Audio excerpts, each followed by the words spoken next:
Welcome to the Holistic Wealth Podcast. I'm your host, Keisha Blair, wife, mother of 3, author of Holistic Wealth, and founder of the Institute on Holistic Wealth. The show will showcase various experts in the key pillars of holistic wealth. Each week, we deliver the best information on how to become holistically wealthy and live your best life.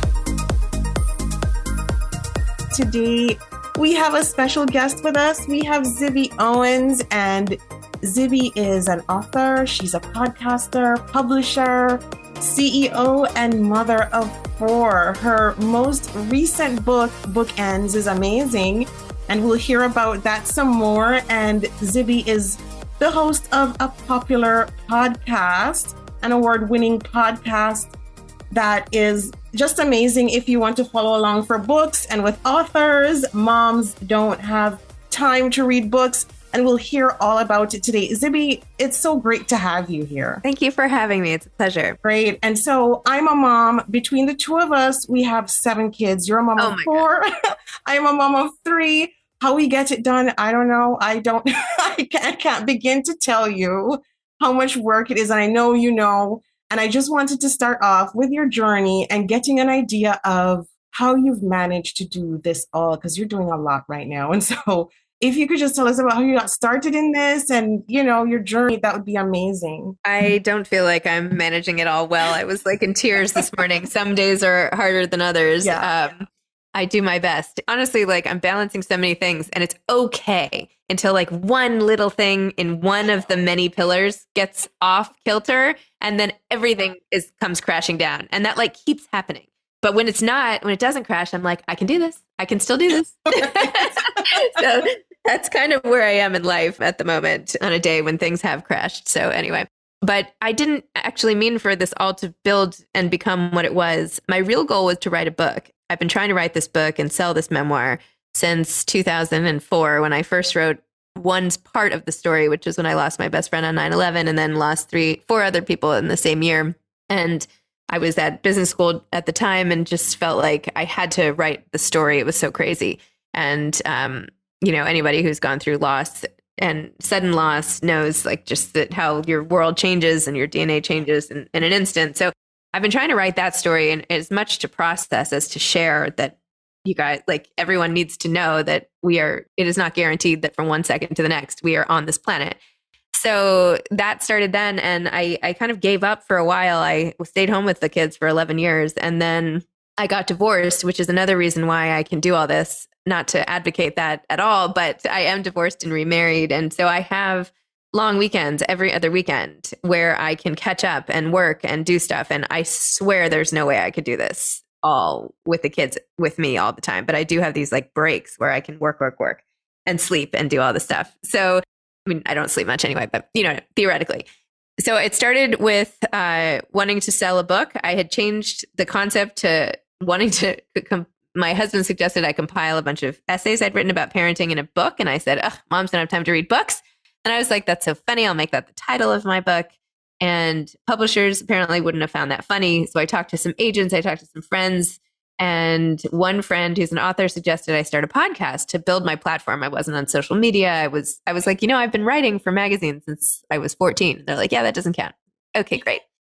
So that's really why I started it. And the reason why I highlighted authors is because I'm such a huge book lover, book nerd. I've always been like enthusiastically recommending books to all my friends. People would call me before vacation. Like I've always been that person who loves to read, and even articles. So at first I was going to just read a bunch of articles and read book excerpts. And then I found that was illegal. So I couldn't do that. So I thought, okay, I'll just interview authors. And that has unleashed so much for me. I've always loved authors. I've written authors like pen pal style since I was a kid, but I've learned so much about the journey of publishing. And then along the way, I ended up compiling 2 anthologies of essays written by authors who had been on my podcast. And then this children's book opportunity fell in my lap, which became Princess Charming. And now my book, Bookends, came out in July. So I've worked with 3 different publishing houses myself and talked to 1,300 authors or more. And with all of that, I've learned all about the industry, and I do have an MBA for whatever that's worth. And I do like to think analytically about how to change things, and I'm creative that way. And for whatever reason, have this foolish belief that I can affect change in like whatever thing I set out to do. So I've now started this publishing company, which takes up a ton of my time, called Zibby Books. And I've designed it to put authors at the center of everything. And we're producing fiction and memoir, 12 books a year. It's like a year of reading, almost like a book club, where you could just read these books and have the shared experience and community in reading them. And that's where I am now with this media company and the podcast network. And I just keep following these paths that sort of unfold obviously in front of me. And I'm like, well, I have to do this next. So like, now I'm like, bookstores, let's think about that. What's next?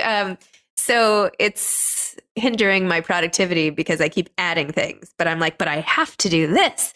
So that's another reason why the cards keep crashing down. That's my story. Yeah, I know. We have so many similarities. It's unbelievable. Like I hear you talking, and I still have a manuscript for a memoir too. And then, you spoke about your best friend, being killed in 9/11. And, my husband died. So I know what that grief and loss is like. And one thing I wanted to ask you about, because you mentioned not just a while ago, but I think it's in your book, that in all likelihood, your best friend died at her desk. Yes. In that unbelievable day that none of us will ever forget. And my husband started dying at his desk. Oh, no. Yeah. And when I read that, I was just like, oh my gosh, like this is unbelievable, because then that changed everything for me. And I wrote about that in my book, Holistic Wealth, too, that he started dying because, he had a tumor that bled, and it started at his desk. And for me, that changed everything in terms of how we view work, how we are envisioning our work going forward. And I wanted to get a sense from you on how that impacted you, in terms of living a meaningful life, after loss, and learning some tremendous lessons. And knowing for me too that my husband died or started dying at his desk, and he sat there because the demands were so much. He had a long line waiting for him, colleagues, my everything, and he couldn't get up. And so I want to get from you, how that changed your perspective. I feel like that profoundly changed my approach to work, because I decided that if I was going to die at my desk like her, I had to bring whoever I was to that desk. And it took me a long time to figure that out. But at the time, I was really into marketing and advertising and brand management and all of that. And that's what I had been doing. I was also really interested in psychology, and I hadn't quite arrived at the perfect job for me, because like I knew what all the things were. I even took this professional development class at business school, and I was like, okay, here are all the things that would be a perfect job, but it doesn't exist. Like I know my skill, I know what I can do well, but there is no job for me. Turns out it wasn't invented yet. I had to wait till podcasting came around, literary podcasting, who knew, or whatever it is that I'm doing. So sitting at Young and Rubicam on the Pepperidge Farm account and putting that PowerPoint together, like I of course could do that. And it was enjoyable to me. And I love talking about brands. I love brands and branding and logos and all of that. I love that stuff. But anybody could have done that. Like anybody could have made that report. And I was like, what am I bringing to this? Especially because at business school, I met all these people who loved marketing. And I was like, well, I don't love marketing like I've always wanted to do it. I love writing. Like my whole goal since I've been a little girl is to be a writer. So, but some of these people really had goals of doing marketing. And I'm like, okay, you take those jobs then, like you take it. Now informing my company, like work, being professional, being at work, like these things do not exist in my business. I mean, I know that sounds bad, but I'm like, you guys work on the beach. I don't care where you are, just like get the stuff done. And like, there are no hours. I mean, somebody was like, should we give people Friday afternoons off? And I'm like, what do you mean? Like, yeah. Like, where are we anyway? We have a totally remote team. Yes. Like maybe we won't schedule team meetings on Fridays so people can drive or do whatever they want. But, people are going to finish their work, or they're going to work when they need to. And it's a startup. So maybe they'll be working in the week. Who knows? They'll probably be reading on the weekend. Anyway, my approach is very personal, and we all get to know each other, and we like stay together, and it's really fun. And I want to hire people who I want to be friends with, or at least like respect so much that I want to soak up the knowledge, or, that we could all have a team atmosphere that is cohesive. So that's just super important to me. And so work, it's so trite. Before I was doing all this and people would say, do what you love, it'll just turn into a job. I'm like, yeah, whatever. No, it won't. But when I started the podcast, it was very much like, well, this might never lead to an income, but that's not why I'm doing it. I'm doing it because I love it. And I was also doing it, just to meet people. After I started and I got so hooked on it, my motives kept changing. But originally it really was to help me sell a book. Now that the books come out, it's like gravy, right? Like I've gotten so much more than a book. I've gotten a world. So Absolutely. And the book is doing so well in terms of the reception, publicity, and that's amazing, Zibby. And so many female entrepreneurs listen to this podcast. And you mentioned your business, your MBA, your business background, and so many women too, right, suffer so many setbacks when trying to grow and scale their business or even just starting. So many of them have said on this podcast. Any advice, especially for moms, any advice for women in terms of how you've transitioned and grown your business? Any advice for women listening in? oh man, maybe they could give me some advice. They could just send me a DM. I'm on Instagram at Zibby Owens. Just just send me your advice. I don't know what I'm doing. My advice to you, I tried to start businesses with a business plan. Like I helped my husband's company become a crumb cake business with distribution and all of that. I had a 5-year plan. I had detailed projections. I know how to do that. This is so much more organic and it's so much more successful as a result of that. I think the instinct is to try to plan it all out, map it all out, dictate where it's going. And it's almost like writing a book. You don't actually know exactly where it's going. You have a seed of an idea and you know that there's something there and you have to try and test. And I've tried things that haven't worked. I've tried things I didn't think would work and worked great. You just don't necessarily know. So I think pivoting, I think experimentation, trying things, measuring the results, always getting feedback. At the beginning of the podcast, I analyzed all the data and I was like, okay, not only do people not listen to my 45-minute podcasts relative to my 30-minute podcast, but they don't even start them. So the length deters them from even attempting it because they know they won't be able to finish it. So I was like, I have to keep my podcast at 30 minutes or less because I'm doing the guest a disservice. It doesn't make it better, it makes it much worse. So I learned from that. And I think continually learning, continually getting data, making results based on what's happened in the past, not being afraid to fail. Like I try stuff all the time. I just started a publishing company. What am I doing?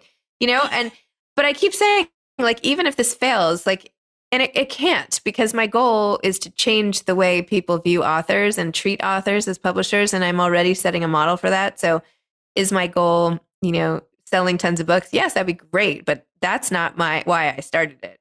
Right. So being aware of your inner goals and seeing where things take you. And also I think it's important. Hiring the right people has been a huge challenge. I have wonderful people, but it's, not something I had training in, building teams. And, I've learned for me things along the way that, I have tons of ideas. I don't necessarily need to be around other people who have tons and tons of ideas. I need people close by who can take the ball and run with it, right? I need somebody who I can be like, I love this. What do you think? And have somebody be like, actually, maybe you don't want to do that for these 16 reasons. Because otherwise I would have just done it. So I think having the right people around is super important. And I also think having your whole family be part of the whole thing. I mean, I involve my kids. My husband is so integrated. He was like basically co-founder of this whole thing with me. Every step of the way. And my kids are a part of everything. I take them to my book events. They know about the books I'm reading and so I think just letting everyone in, letting everybody be a part of it makes everyone sort of get some of that startup excitement, which I find intoxicating. Absolutely. And just in terms of the publishing company, Zibby, like I know, people are listening in who have goals and dreams of writing a book and becoming an author. Any advice from that perspective for those aspiring authors and writers in terms of, I know I've been there in terms of building the platform too and all of that. Any advice for those people listening in? Like writing about business, I love reading those stories. Those aren't actually what we're producing. We're just doing, memoir, strict memoir and fiction. But I will say for anyone trying to write their story, for me, it always helps to think about the scenes, like as if they're movie scenes, like what scenes are critical to this book? What are the scenes that like call to me that I'm like, I need to include this.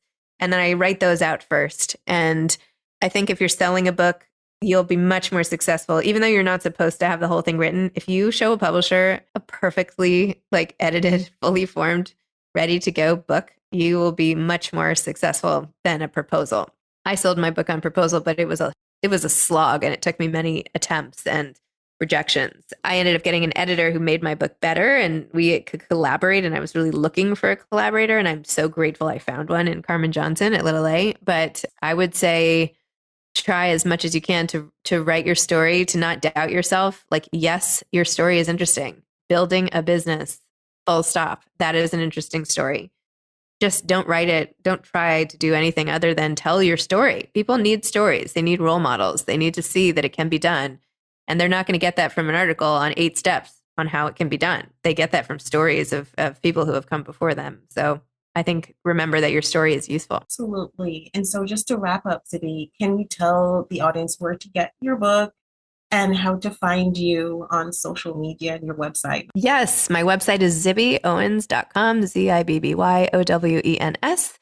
I am on Instagram at the same handle and on Twitter and whatever. My book is Bookends, Memoir of Love, Loss in Literature.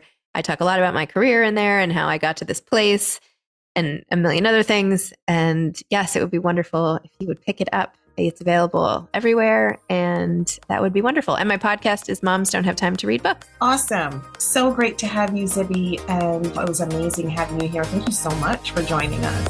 Thank you for having me. Thank you for joining us this week on Holistic Wealth with Keisha Blair.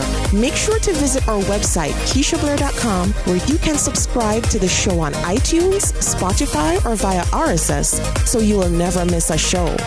While you're at it, if you found value in this show, we'd appreciate a rating on iTunes, or if you simply tell a friend about the show, that would help us out too. Are you a member of the Institute on Holistic Wealth? If not, what are you waiting for? Go to Institute on Holistic Wealth /memberships to choose your membership plan and join. As a member, you get so many perks. Free worksheets, advice, coaching, and a member's workshop to design an intentionally designed life. You need to figure out your life purpose? Take the Build Your Life Purpose Portfolio online self-paced course. You're struggling with all your money decisions? Take the free financial identities quiz and then take the course. You recently had a breakup, job loss, or experienced the death of a loved one? Take the Holistic Healing course. You need an overall plan to achieve holistic wealth? We will help you figure out your holistic wealth blueprint. And of course, if you want to start making money by helping others achieve holistic wealth, become a certified holistic wealth consultant. Regardless of what career you've got, the Institute will show you how to increase your income and walk in your purpose. The sooner you join, the sooner you start to achieve a more holistically wealthy lifestyle. And you're going to want to stay for a very long time. So go to Institute on Holistic Wealth /memberships to join. If you haven't read the book yet, pick up a copy of the award-winning, best-selling Holistic Wealth 32 Life Lessons to help you find purpose, prosperity, and happiness.